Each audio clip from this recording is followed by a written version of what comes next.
नमस्कार, न्यूजमा स्वागत छ। म अमृता गाहा। सुरु गरौँ प्रमुख समाचारबाट। गुल्मी 2बाटै चुनाव लड्ने गोकर्ण विष्टको भनाई। जन्मभूमि भएको निर्वाचन क्षेत्र बाहेक अन्यत्र नजाने दावी। राष्ट्रपति भण्डारीद्वारा फिर्ता भएको नागरिकता विधेयक हुबहु पारित। 135 जनाले गरे पक्षमा मतदान।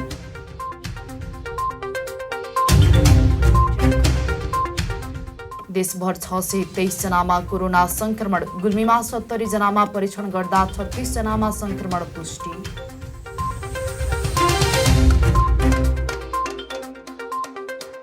र देशैभर 9औं राष्ट्रिय खेलकुद प्रतियोगिताको तयारी तीव्र। गण्डकीमा प्रशिक्षक विनय तयारी सुरु।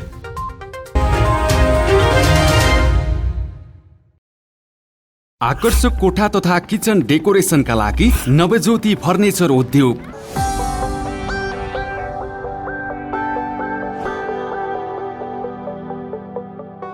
अर्डर अनुसारका पलङ, लो बेड, दराजहरू लगायत फर्निचर सम्बन्धी सम्पूर्ण सुविधाका लागि हामीलाई सम्झनुहोस्।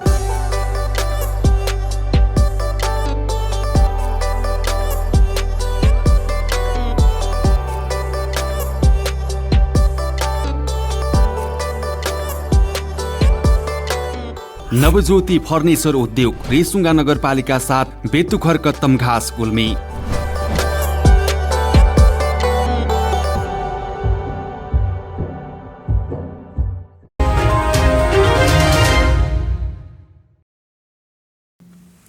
समाचार अब विस्तारमा।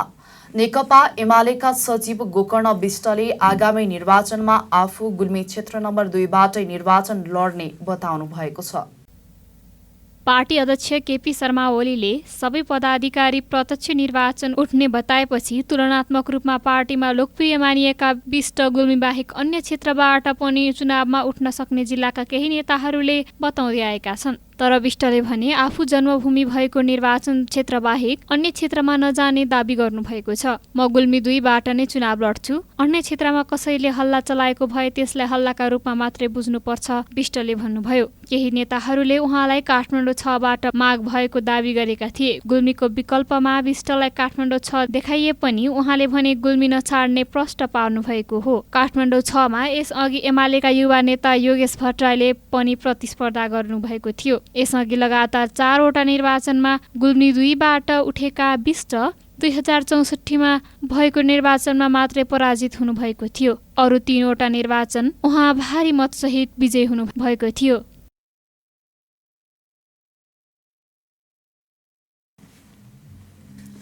बिहिबार बिहान कुलोको विवादलाई लिएर बसेको छलफलमा गुल्मीको अर्जै गाउँका 2 जना व्यक्तिले वडाध्यक्षकै सामु भाइ बुहारीलाई कुटपिट गरेका छन्। जिल्लाको मालिका गाउँपालिका 6 अर्जेका रामप्रसाद अर्याल र नेत्रप्रसाद अर्यालले भाइ बुहारी युवा कला अर्याललाई कुटपिट गरेका हुन्। बारीलाई खेत बनाएका बुहारी युवा कला र उनका छोरा लीलाराम अर्याललाई कुलोको सिँचाइ गर्नबाट वञ्चित गरेपछि लीलारामले 5 दिन अघि वडा नम्बर 6 को वडा कार्यालयमा निवेदन दिएका थिए। सोही निवेदनका आधारमा शुक्रबार दुवै पक्षलाई बोलाएर छलफल गर्ने क्रममा 81 हातपात सुरु भएको र त्यस क्रममा महिला युवा अर्याल भुइँमा लडेको आफूले देखेको वडाध्यक्ष दीपक भण्डारीले जानकारी दिनुभयो। उहाँले हातपातमै उत्रिएपछि त्यस्तो बेलामा छलफल नै गर्न नसकिने अवस्था आएको बताउनुभयो। युवा कलाका श्रीमान तारापति अर्याल वैदेशिक रोजगारका लागि दुबईमा रहेका छन्। घरमा एक्लो परिवारलाई पटक पटक हेप्दै र कुटपिटको प्रयास गर्दै आइरहेको बेला आज निर्घात कुटे खाएर आफू केही बेर बेहोस भई ढलेको युवा कलाले बताइन्। कुटाइबाट युवा कलाको दायाँ चण्डी सुनिएको छ। गुल्मी अस्पतालमा घाउ चेक गराउन आएकी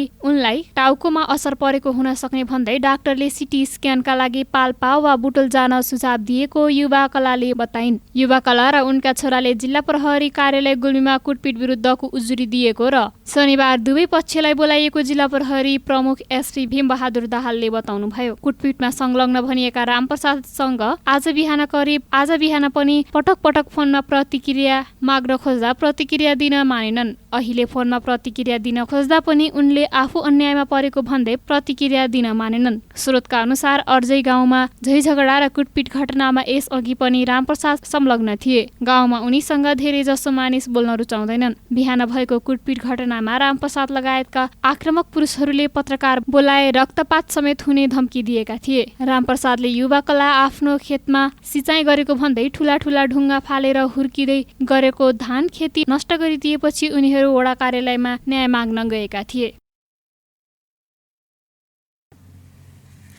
राष्ट्रपति विद्यादेवी भण्डारीबाट सन्देशसहित फिर्ता भएको नागरिकता विधेयक प्रतिनिधि सभाबाट हुबहु पारित भएको छ। बिहिबार भएको मत विभाजनमा नागरिकता विधेयक राष्ट्रपतिले फिर्ता पठाएकै रूपमा पारित गरियोस् भन्ने प्रस्तावको पक्षमा 135 मत परेको छ। त्यस्तै उक्त प्रस्तावको विपक्षमा 60 मत परेको बैठकमा सभामुख अग्निप्रसाद सापकोटाले जानकारी गराउनुभयो। पछिल्लो 24 घण्टामा देशभर थप 623 जनामा कोरोना संक्रमण पुष्टि भएको छ। स्वास्थ्य तथा जनसङ्ख्या मन्त्रालयको विवरण अनुसार 4945 जनामा गरिएको परीक्षणमा 623 जना संक्रमित भेटिएका हुन्। शुक्रबार कोरोनाबाट कसैको पनि मृत्यु भएको छैन भने 487 जना संक्रमण मुक्त भएका छन्। मन्त्रालयको विवरण अनुसार हाल देशभर 5024 जना सक्रिय संक्रमित रहेका छन्। सक्रिय संक्रमित मध्ये 6 जना भेन्टिलेटरमा उपचार भइरहेका छन् भने 49 जना आइसियु र 190 जना संस्थागत आइसोलेसनमा रहेका छन्। हाल 4834 जना संक्रमित होम आइसोलेसनमा रहेका छन्। यस्तै गुल्मीमा भने 70 जनामा गरिएको एन्टिजेन परीक्षणमा 36 जनामा संक्रमण पुष्टि भएको स्वास्थ्य कार्यालय गुल्मीले जनाएको छ। यो सँगै जिल्लामा कुल सक्रिय संक्रमितको संख्या 142 जना रहेका छन्। जिल्लामा संक्रमणका कारण 288 जनाको ज्यान गएको छ भने जिल्लामै रहेको कोरोना परीक्षण प्रयोगशाला झण्डै 1 वर्षदेखि बन्द छ। समाचारमा पालो भएको छ विश्रामको। विश्रामपछि पुनः उपस्थित हुने नै छौं। आकर्षक कोठा तथा किचन डेकोरेसनका लागि नवज्योति फर्निचर उद्योग।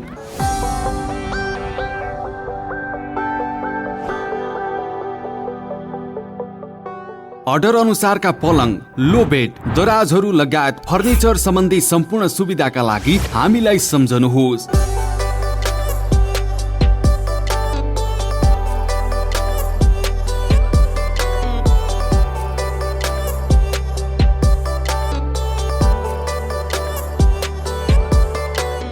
नवज्योति फर्निचर उद्योग, रेसुङ्गा नगरपालिका 7, बेतुखर कत्तम घाँस, गुल्मी।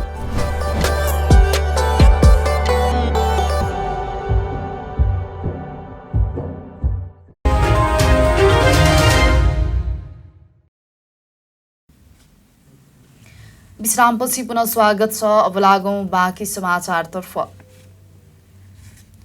केही समय अगाडि बाहिरी मेडिकलमा बिरामी हेरेको भन्दै विवादमा मुछिनु भएको थियो प्युठान अस्पतालका डाक्टर सन्तोष केसी। अहिले उहाँ नै डाक्टर केसीले अस्पतालमा डेलिभरी व्यवस्थापनसँगै जिल्लामा पहिलो पटक 1 महिनामा अस्पतालबाट 240 वटा डेलिभरी गराउन सफल हुनुभएको छ।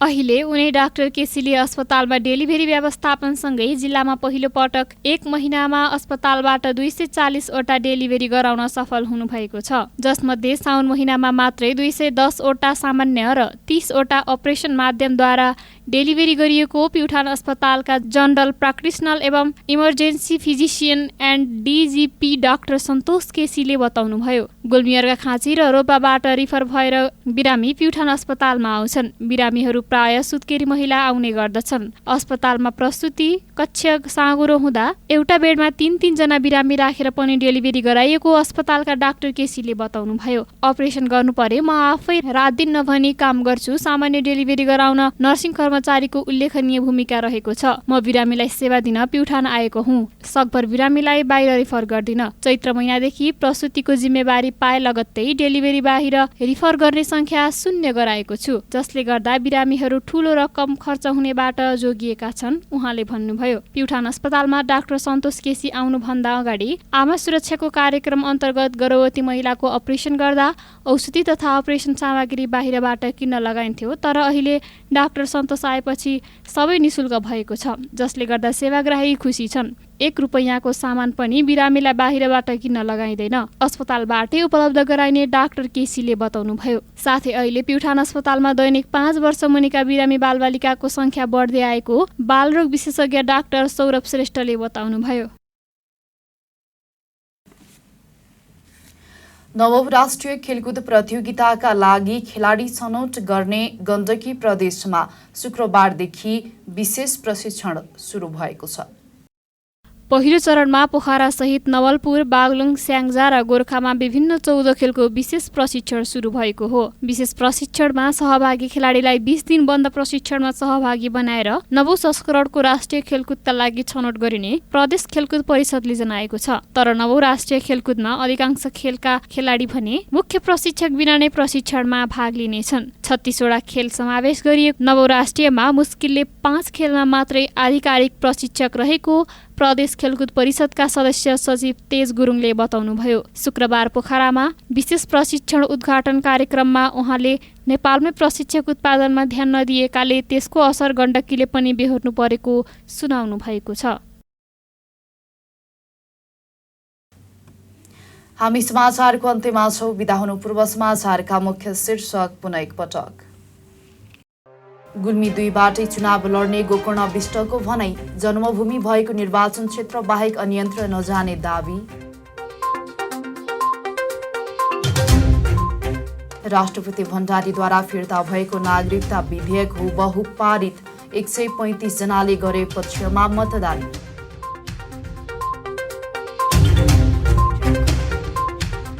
देशभर 623 जनामा कोरोना संक्रमण, गुल्मीमा 70 जनामा परीक्षण गर्दा 36 जनामा संक्रमण पुष्टि।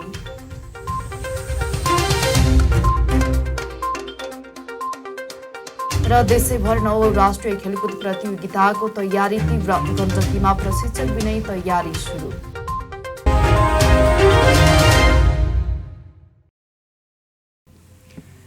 अहिलेलाई बिन्यूज यति नै। अर्को समाचारमा उपस्थित हुने नै छौं। तबसम्मको लागि हेर्दै गर्नुहोला BTV HD। हवस् त, नमस्ते।